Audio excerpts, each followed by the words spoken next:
नेपाल ने चीन से यारी निभाई और नोट छापने का ठेका चीनी कंपनी को दे दिया। मामला सिर्फ यहीं तक नहीं रुका। नए नोट में नेपाल ने भारत के हिस्से को अपना बता दिया। इसे लेकर विवाद हो गया और विवाद अब ऐसा है कि यह मामला सदन में गूंज रहा है। जी हां, लोकसभा में प्रश्नकाल के दौरान सांसद अकबरुद्दीन ओवैसी ने एक सवाल पूछा, जिसका जवाब भारत के विदेश मंत्री एस जयशंकर ने दिया।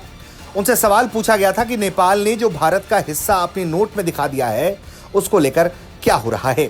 इसका जवाब भारत के विदेश मंत्री के द्वारा कुछ इस तरह से दिया गया। Sir, can the Honorable Minister enlighten the House that Nepal has printed on their currency showing Indian territories?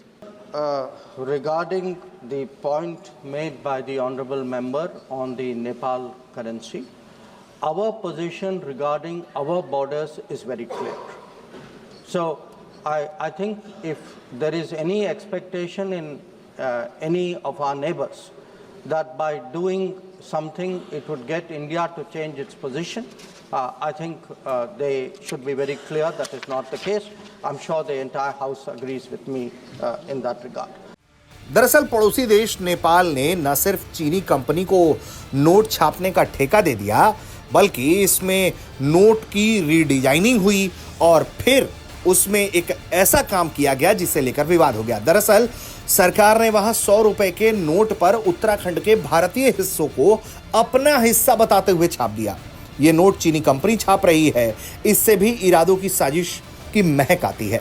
लगभग 372 वर्ग किलोमीटर के विवादित क्षेत्र पर भारत और नेपाल दोनों ही अपना दावा करते रहे हैं। हालांकि ये इलाके उत्तराखंड के पिथौरागढ़ में शामिल हैं और यही बात भारत के विदेश मंत्री एस जयशंकर ने भी साफ तौर पर कही कि कोई कुछ भी दावा कर ले, इससे कुछ नहीं होता। दरअसल जो हिस्सा भारत का है वो भारत का ही हिस्सा रहेगा और इसमें कोई दो राय पूरे सदन को नहीं है। हालांकि यह हर किसी को मालूम है कि हाल के साल में नेपाल चीन की गोदी में खेल रहा है और यही वजह है कि वो लगातार ऐसे भारत विरोधी कदम उठाता रहता है। ब्यूरो रिपोर्ट, भारत तक।